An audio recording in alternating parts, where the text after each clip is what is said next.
The Wrestling Wrealm presents Break It Down with Brian H.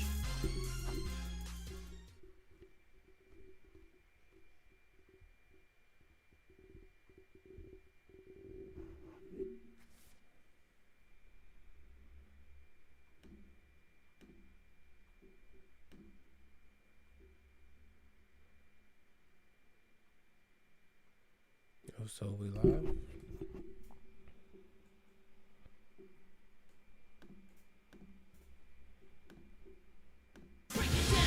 No, baby, that's for somebody else. We're just gonna keep you right where you at right now. It doesn't matter what you think. The Wrestling Wrealm presents Break It Down with Brian H.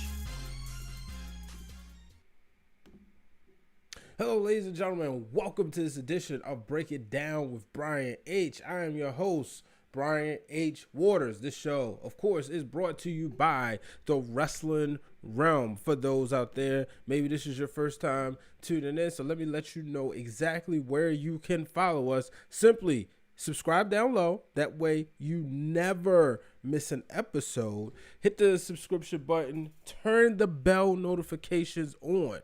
I want you to be right here every time we drop a brand new episode. And of course, follow us on Twitter. Maybe you like to tweet about wrestling and you may not have friends that you can tweet with. Well, guess what? We got you covered. So go ahead, follow us on Twitter, join our Facebook fan page, like our Facebook fan page, and join the group. And of course, follow us on Instagram. We just hit the 1,000 mark on Instagram, I believe, and then we hit 3,000 on Facebook. So make sure you subscribe. A lot of cool content there. If you maybe you missed it a few weeks ago, but last week, I should say a few weeks ago, maybe you missed it on Wednesday, but I was joined by Queen PR of Those Wrestling Girls. Make sure you check that show out. We talked a lot of women's wrestling. It's really, in a sense, timeless material because PR and I really got a chance to talk about what's going on in women's wrestling. We got a chance to talk about, a lot of the things that's happening. We went through, I'm a fan of the show, which you can catch every week on wherever you get your podcast platforms or subscribe to their channel. But I'm a fan of their show. And I really love enjoying talking women's wrestling. So it's really cool to be able to pick her brain and just ask her what she thought about different women's wrestlers, the current state of women's wrestling. So, that was really cool. So let's talk tonight. Money in the Bank is coming up, folks.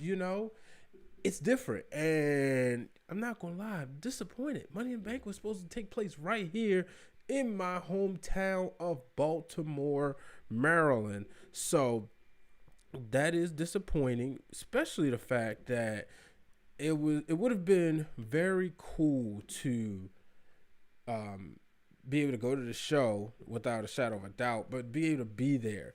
I went to Money in the Bank 2013.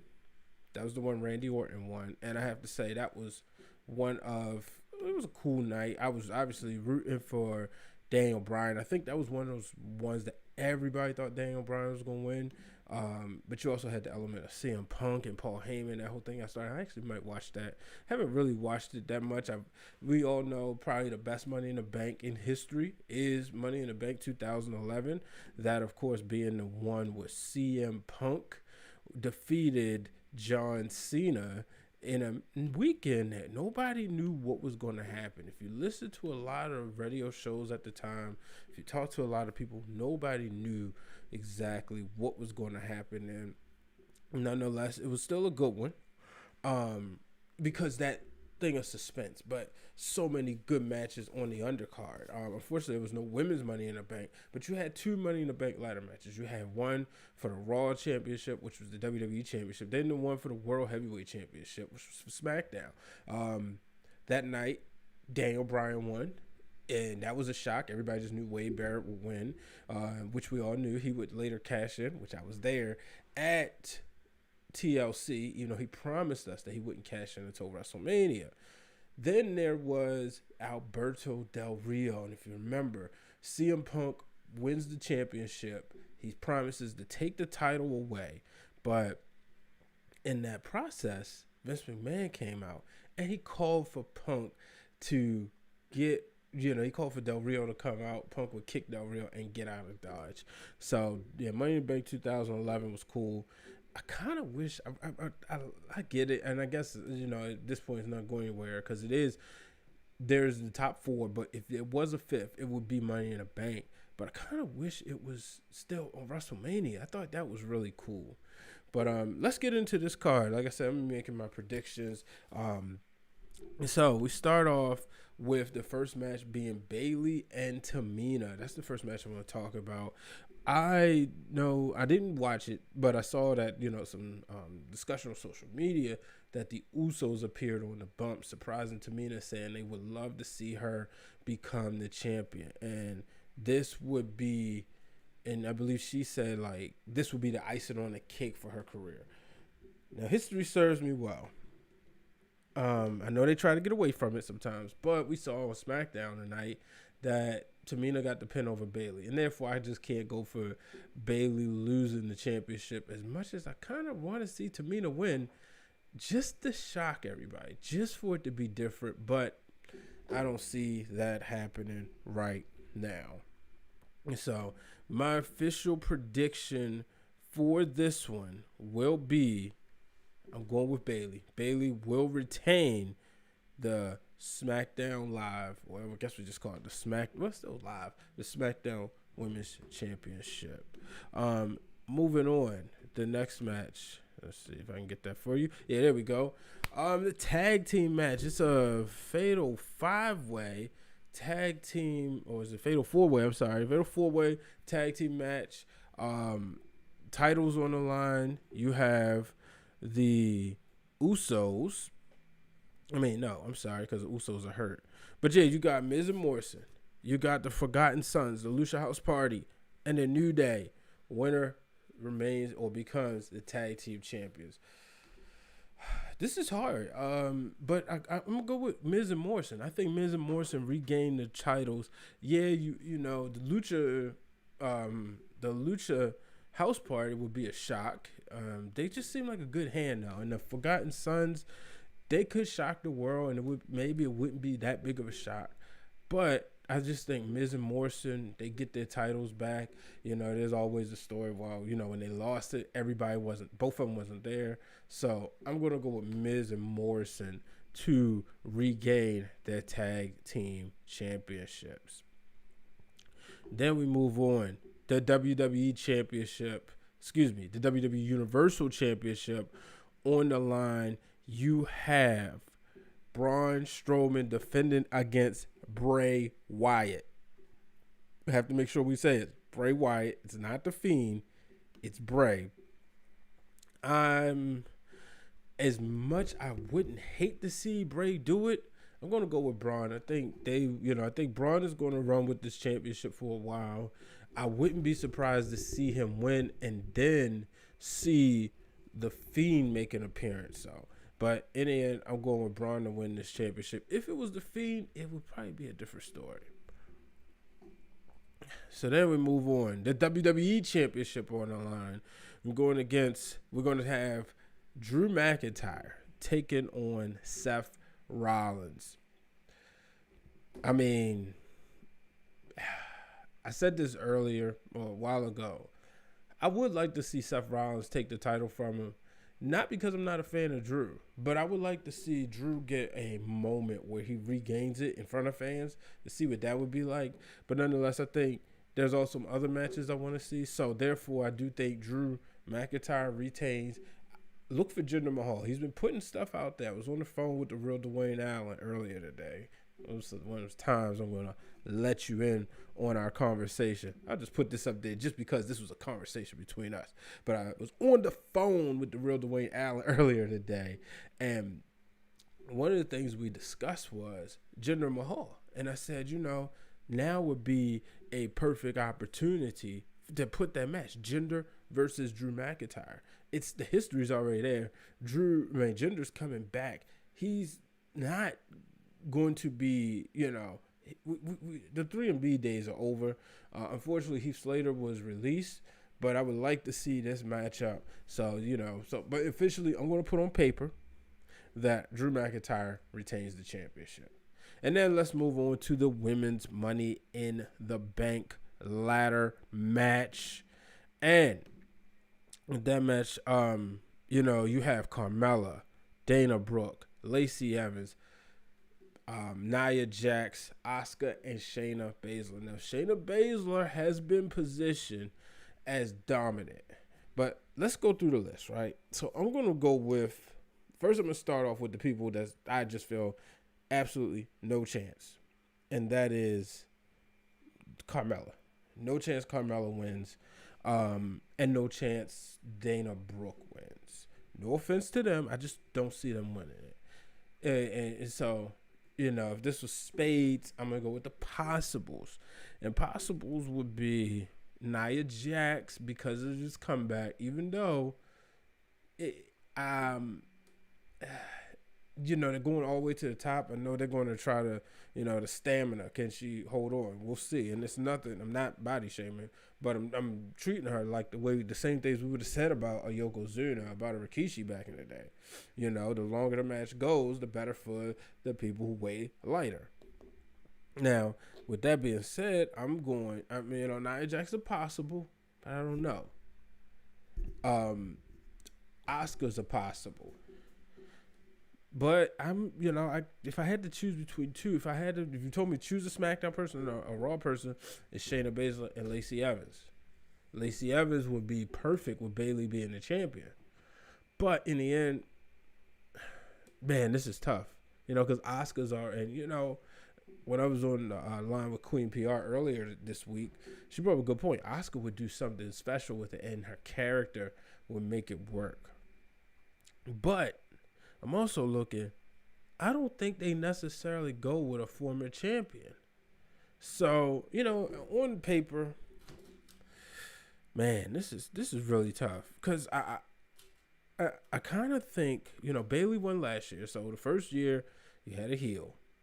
Then you had a heel. Then you had a face. Do you go heel? Do you go face? It's always better. To me, I don't know. It could go either way. But I think on paper, this is kind of hard to predict. Who benefits the most? Benefiting the most would be a Dana Brooke. But I just really think Dana Brooke and Carmella are going to start their tag team. So that's the reason why I got her in that category. And as you can see, this is really a tough choice for me.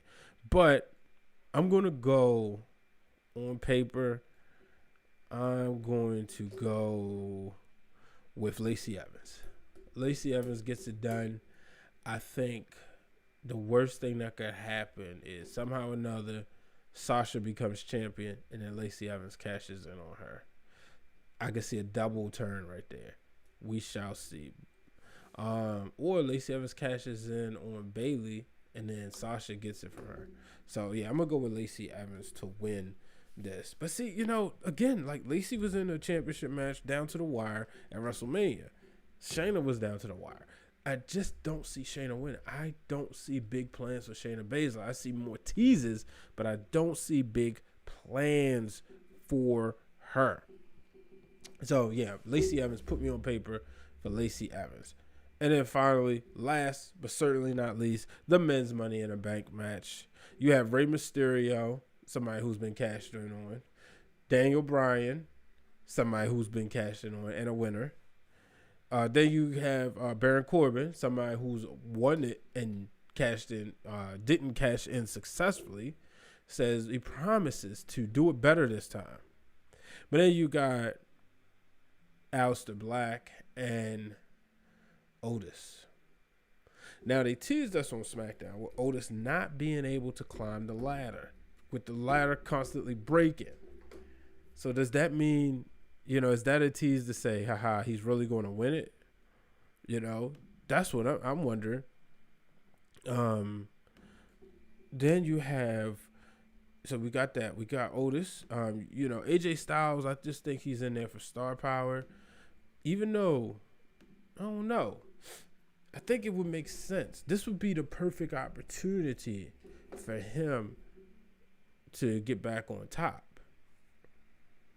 Aleister Black could be the dark horse. If you want to build somebody, you want to build a star, you put it on him. But I'm gonna go with King Corbin. I think Baron Corbin gets it again. I remember speaking when the news broke that Roman Reigns would not be on Monday night. Would not be at WrestleMania. Baron Corbin was one of my picks, and I remember speaking with my boy Blake and speaking with former guest, a good friend, Britt Waters, and I said, you know what, Corbin could be it, and he could be in that match. We all knew they was gonna get the title off Goldberg. Corbin would have been the perfect heel to do it. So I think Baron Corbin will win Money in the Bank, and I think he'll be a perfect candidate to cash in on Braun Strowman, perhaps after he is weakened down by The Fiend or somebody. But I think I'm going with Baron Corbin. I just don't think Otis is ready. I don't think they're going to break Heavy Machinery up. As much as I would love to see Daniel Bryan do it, I don't see that happening. Even though, he's been WWE champion, he's been World Heavyweight champion, U.S. champion, Intercontinental champion, Tag Team champion. Would be really cool to see him as Universal champion. Maybe I would actually get the title there. But AJ Styles could be a good winner. Rey Mysterio, I don't see them doing it. I don't see Rey Mysterio wearing gold anymore. Baron Corbin is the guy that I see doing it. I don't think Aleister Black is. I don't think they really know what to do with him yet, or he even knows what to. Yeah, I just don't think they know what to do with him yet. So therefore, I'm not going to think that they're going to put Money in the Bank on him just yet. Maybe a year or two down the line, folks. So those are my official predictions for Money in the Bank this year. We'll see. Let me know, what do you think? Who do you think will be a Money in the Bank winner going in, Sunday? It's going to be different. They're not climbing up the ladder. They're going up the corporate ladder, going to the top of the WWE headquarters. So therefore, that's going to be fun. That's going to be interesting to see. And then the WWE is doing a last ride special for The Undertaker. Now, we all know the NBA with ESPN and Netflix have been doing the last ride on Michael Jordan. So WWE is doing their version for The Undertaker, a series about his career. Shout out to, I don't want to mess up the gentleman's name, but there was a request that we do a reaction show on those episodes. We'll see what happens. But I'm going to go ahead and call it a show. As always, I appreciate each and every one of you tuning in. Let me know, what do you think? WWE Money in the Bank. It's just, like I said, it's going to be an interesting one for sure. Why can't I find that promo? Yeah, it's definitely going to be an interesting one for sure. There's everything you need to know right there on your screen. You got follow us on Twitter and Instagram. Make sure you subscribe to all these locations. You're a podcast listener, subscribe, whether it's Anchor, whether it's iHeartRadio, Google Podcast, Spotify, Stitcher, Apple Music, or I should say Apple Podcasts. Subscribe. Drop me a 5-star rating and then give me a shout out. You just simply go on your phone, go right to Apple Podcasts. We right there, the Wrestling Wrealm. So go ahead and drop a 5-star rating. I'm gonna go ahead and while I got this up, I'm gonna go ahead and read the last. So Wrestling Aficionados, they said it says quarantine podcast listener. If you want to know about WWE, this is your stop. This is your one-stop spot. These dudes are just into it. They do an impressive job. Very well. I would recommend to any true wrestling fan. So I appreciate that, to the quarantine podcast listener. So go ahead and drop me a 5-star rating. That way we can move up in the ranks and tell your friends who love wrestling. Maybe everybody don't love wrestling. Maybe just tune it in because you saw the tweet. I appreciate you. Thank you very much. So, ladies and gentlemen, that will do it for this episode of the Wrestling Wrealm. Until the next time, I'm Brian H. Waters. So long, everybody. Thank you for tuning in to this week's episode with the subscribe button and turn on the bell so you get notified every time the Wrestling Realm posts new content.